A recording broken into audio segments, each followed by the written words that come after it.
Farmer John, this is part 2 of installing the head and setting the valves, rocker arms on the 420. It's going to be the same procedure for the M's, 40s, 420s, 430s, and 440 tractors. We've already put the head down. We've torqued the head to 85 to 95 foot-pounds, about 90 foot-pounds is what we put on it. The rocker arm assembly, I think, was torqued to 25, Larry? 30. 25 to 35 foot-pounds, which we have our torque wrench here. And we'll check these real quick just to... Alright, so we got about 35 pounds on the rocker arm assembly bolts. Let's check these. Alright. So those are set right. Let's see if I can get my torque wrench out of there. Alright, get that out of there. Alright, the next thing we're going to do is we're going to adjust the rock arm assembly with the valves. We've got our push rods installed. We've got the rocker arms all the way torqued down.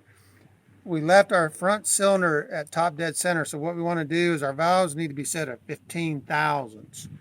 So what you're going to do is you're going to take the feeler gauge, Patty, you can see, and what you want to do is rub the feeler gauge in there, and it should have just a slight drag on it, which it does. And you're going to check the front and the back.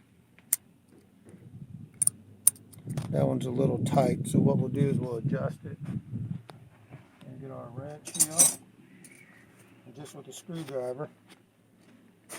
And what we'll do is we're going to loosen it up, and you're just going to barely turn it.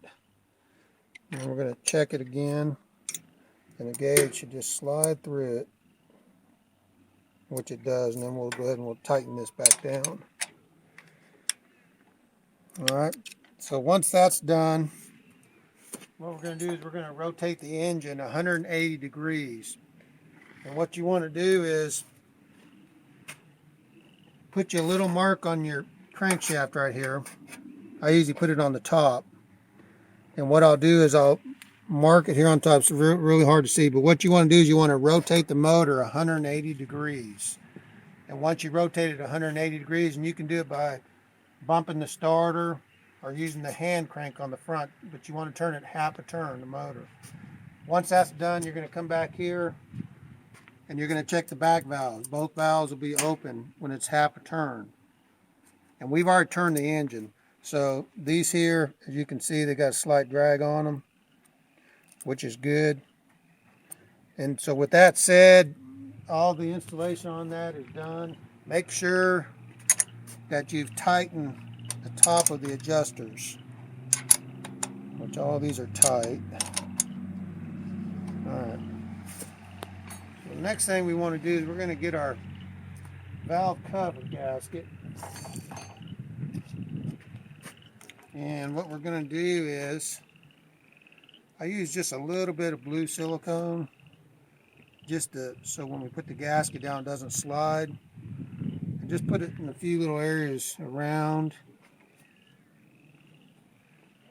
the top of the head there. You don't need much, just a very little bit. And then we're going to go ahead and set this valve cover gasket on here. Just set it like that.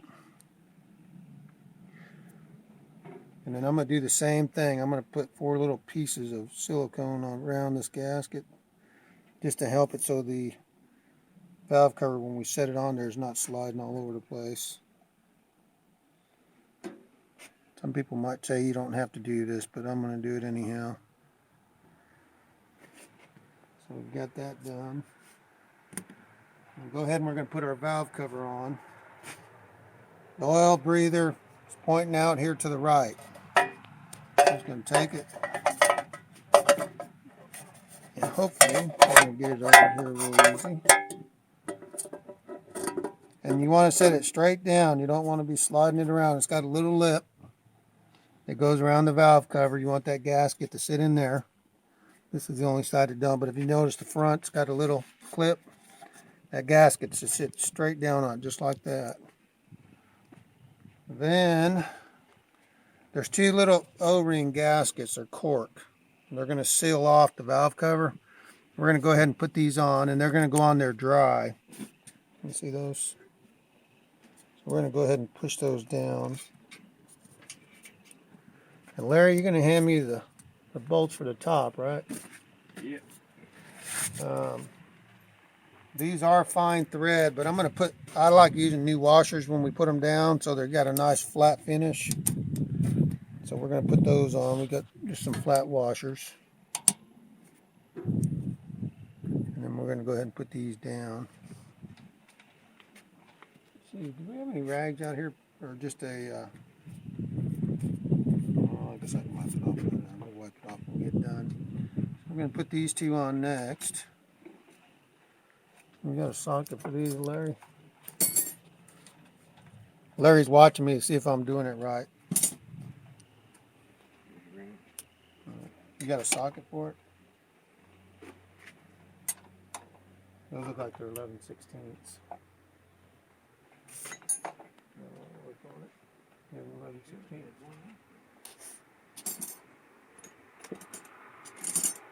Let's see here. Yeah, 11/16. This one here. 11/16 ratchet.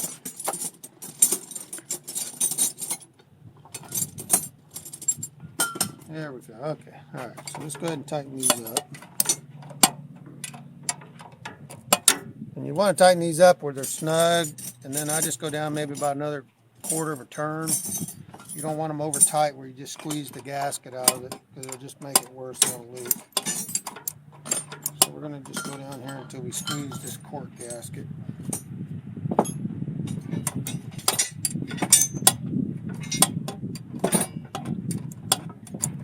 Once this is done, we're going to put the exhaust manifold on.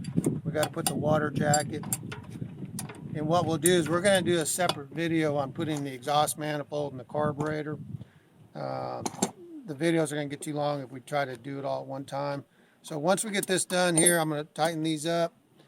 I'm going to turn it over to Larry, and Larry's going to put the exhaust manifold and the carburetor and all that. But we'll do a separate video on that to show you guys installing the exhaust manifold and the carburetor. And then we'll actually go ahead and start this thing up. So with that being said, we'll be signing out. We're going to lock this down. Thank you.